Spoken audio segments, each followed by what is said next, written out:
विनिता कठायतलाई प्रश्न सोध्न अनुमति दिन्छु। सम्माननीय सभामुख महोदय, सम्माननीय प्रधानमन्त्रीज्यू,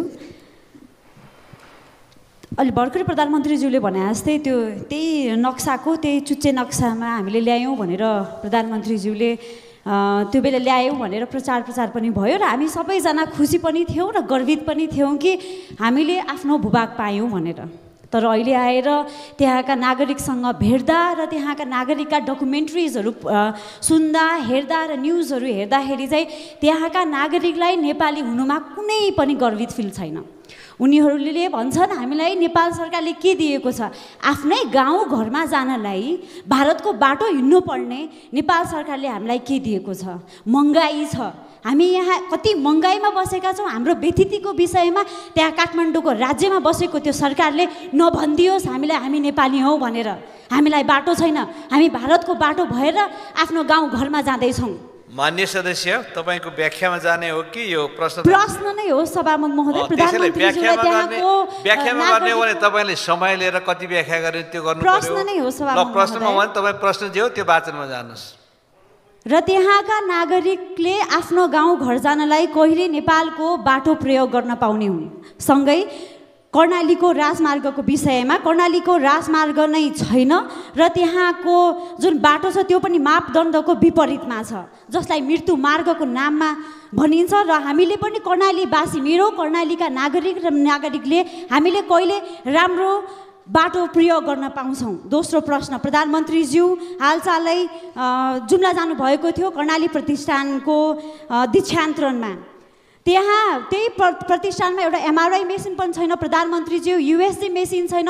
त्यही कर्णाली प्रतिष्ठान जसले नेपालको 13 जिल्लालाई सुविधा दिन्छ, त्यही प्रतिष्ठानमा चरम व्यथिति भएको छ। त्यो प्रतिष्ठानले कहिले न्याय पाउँछ र हामी कर्णाली बासिन्दाले कहिले सुलभ स्वास्थ्यको सुविधा पाउँछौँ? र यो त्यो कर्णाली प्रतिष्ठानले एमआरआई मेसिन जस्ता कुनै पनि सामग्रीहरू पाउँछ कि पाउँदैन त्यो पनि प्रश्न भनिदिनु होला। धन्यवाद। सम्माननीय प्रधानमन्त्री।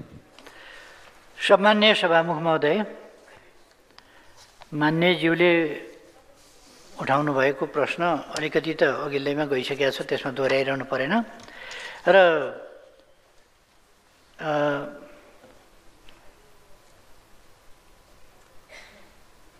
अझै पनि धारचुलाका मान्छे आफ्नो घर जान भारतको बाटो भएर जानुपर्ने अवस्था छ। धारचुला भनेको दार्चुलाको पारिपट्टि भन्नुभएको हो। दार्चुलाको सदरमुकाम खलङ्गाबाट उत्तरपट्टि नेपालका छाङ्ग्रु लगायतका गाउँहरू छन्। नेपाल सरकारलाई थाहा छ छाङ्ग्रु जानका लागि बाटो रहेनछ। यो अहिले बाटो नभएको होइन, इतिहासदेखि नै थिएन। अहिले त्यस सम्बन्धमा तत्कालका लागि अर्को देशको बाटो भएर जान नपरोस्, आफ्नो देश आफ्नै बाटोबाट जान पाइयोस् भनेर त्यहाँका जनताहरूले माग राख्नु भएको बमोजिम। त्यहाँ अहिले तत्कालका लागि कति बजेट चाहिन्छ भन्दा 5 करोड बजेट चाहिन्छ। त्यति भयो भने हामी घोडेटो बाटो बनाउन सक्छौँ र त्यो घोडेटो बाटोले पारिपट्टि गएर जानु पर्दैन। त्यसो भएर हामीलाई यता घोडेटो बाटो बनाउन सहयोग गरियोस् भनेर उहाँहरूले भने बमोजिम। 5 करोड रुपियाँ निकासा गरेर अहिले आफ्नै देशबाट आफ्नो भूभाग जाने बाटो धमाधम निर्माण भइरहेको कुरा म मान्यजीलाई अवगत गराउन चाहन्छु।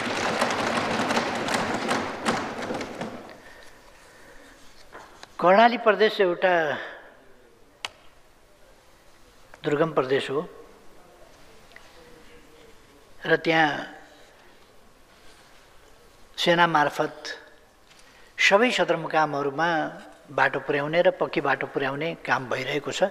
पहाड फोर्ने, चट्टान फोर्ने कामहरू भइरहेका छ। नभएका ठाउँमा पुलहरू हाल्ने काम भइरहेका छ। बाटोलाई कच्ची मात्रै होइन पक्की बनाउने काम भइरहेको छ। यी कुराहरू मान्यजीले जानकारी लिनुभयो हुन्छ त्यहाँका मानिसहरूबाट।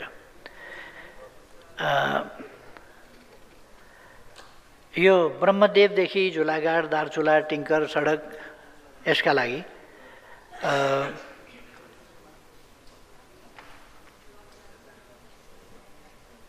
यो 43 किलोमिटर सडक निर्माण भएको रहेको यो तुषार पानीदेखि टिङ्कर नाकासम्मको कुरा मैले अघि अवगत गराउन छुट्यो होला।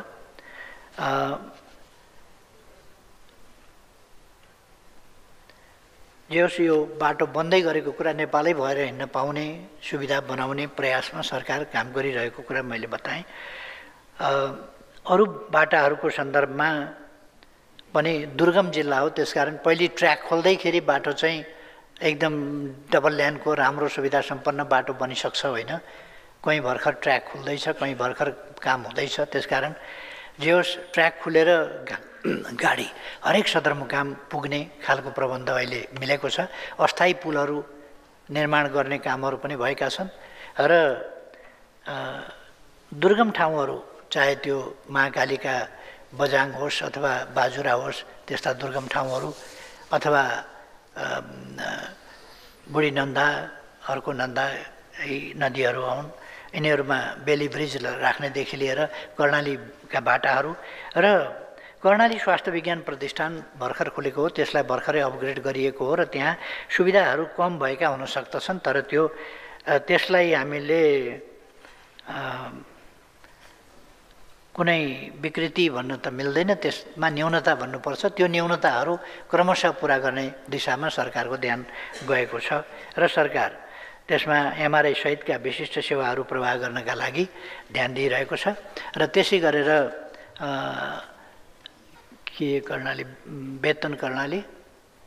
वेतन कर्णालीमा त्यसको शाखा विस्तार गर्नेदेखि लिएर अरू कामहरू त्यो दोलखा दैलेख जिल्लाको वेतन कर्णाली नदीको किनार त्यहाँ पनि हस्पिटल विस्तार गर्ने कामहरूमा सरकार योजनाबद्ध ढङ्गले लागिरहेको कुरा म यहाँहरूलाई मान्यजीलाई अवगत गराउन चाहन्छु। धन्यवाद।